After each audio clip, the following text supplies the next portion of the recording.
गरुड़ पुराण के अनुसार क्या पुत्र का जन्म सिर्फ एक सामान्य प्रक्रिया है या इसके पीछे कोई ऐसा कार्मिक रहस्य छुपा है जो हर व्यक्ति को समझना चाहिए? क्या पुत्र का जन्म पूर्व जन्मों के कर्मों से जुड़ा होता है? क्या पिता और पुत्र का रिश्ता सिर्फ इस जन्म तक सीमित है या कई जन्मों से चल रहा है? और सबसे बड़ा सवाल, क्या सच में पुत्र का जन्म किसी खास उद्देश्य के लिए होता है? आज के इस वीडियो में हम गरुड़ पुराण के दृष्टिकोण से इन सब सवालों का जवाब ढूंढने की कोशिश करेंगे, लेकिन एक बैलेंस्ड, संवेदनशील और पॉजिटिव सोच के साथ। नमस्कार दोस्तों, आप देख रहे हैं दिव्य कहानियां और आज हम बात करने वाले हैं एक बहुत गहरे और अक्सर गलत समझे गए विषय पर। पुत्र का जन्म क्यों होता है? सबसे पहले एक बात क्लियर कर देना जरूरी है, ये वीडियो किसी भी रूप में बेटा और बेटी की तुलना करने के लिए नहीं है। गरुड़ पुराण या किसी भी धार्मिक ग्रंथ का असली उद्देश्य कभी भी भेदभाव करना नहीं रहा, बल्कि जीवन के रहस्यों को समझना रहा है। गरुड़ पुराण एक प्राचीन धार्मिक ग्रंथ है जिसमें भगवान विष्णु और गरुड़ जी के बीच संवाद के रूप में जीवन, मृत्यु, कर्म और आत्मा के सफर का वर्णन मिलता है। आज हम इसी ग्रंथ के कुछ दार्शनिक अर्थ समझने की कोशिश करेंगे कि गरुड़ पुराण के अनुसार इस संसार में कोई भी रिश्ता बिना कारण के नहीं होता। हर व्यक्ति जो हमारे जीवन में आता है, चाहे वो दोस्त हो, शत्रु हो या परिवार का सदस्य, उसका संबंध हमारे पूर्व जन्मों के कर्मों से होता है। इस दृष्टिकोण से देखा जाए तो पुत्र का जन्म भी एक कार्मिक कनेक्शन का परिणाम हो सकता है।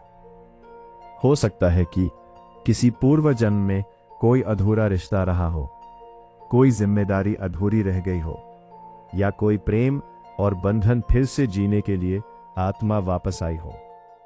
ये सब एक स्पिरिचुअल इंटरप्रिटेशन है जिसे हमें समझना चाहिए, लेकिन ब्लाइंडली मानना जरूरी नहीं है। हिंदू धर्म में एक कॉन्सेप्ट आता है पितृ ऋण। इसका मतलब होता है कि हर व्यक्ति अपने पूर्वजों के प्रति कुछ जिम्मेदारी लेकर जन्म लेता है। कुछ व्याख्याओं के अनुसार पुत्र का जन्म इस बात से जोड़ा गया है कि वो अपने पिता और पूर्वजों के ऋण को चुकाने में एक रोल निभा सकता है।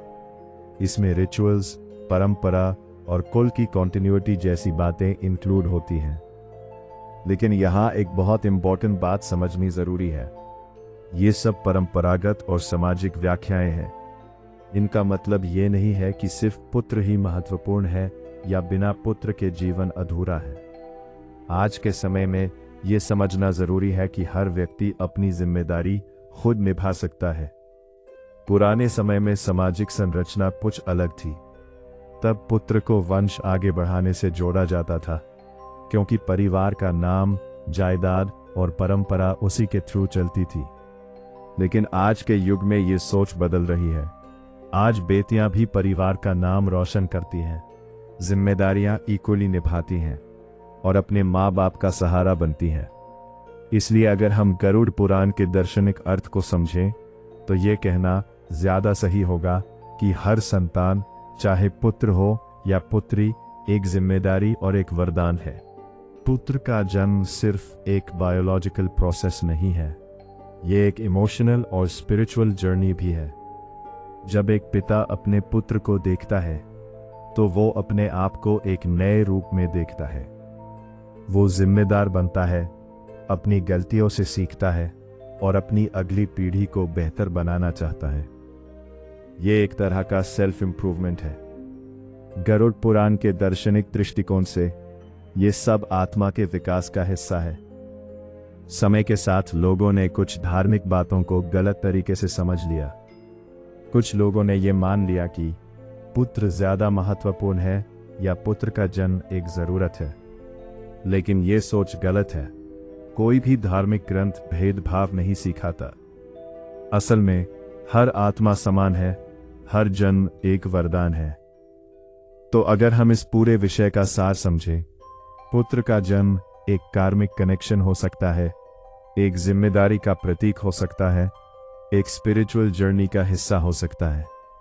लेकिन सबसे बड़ा सच ये है, बच्चा चाहे पुत्र हो या पुत्री, दोनों एक समान है। दोनों जीवन का सबसे बड़ा वरदान है। आपका क्या मानना है? कमेंट में जरूर बताएं।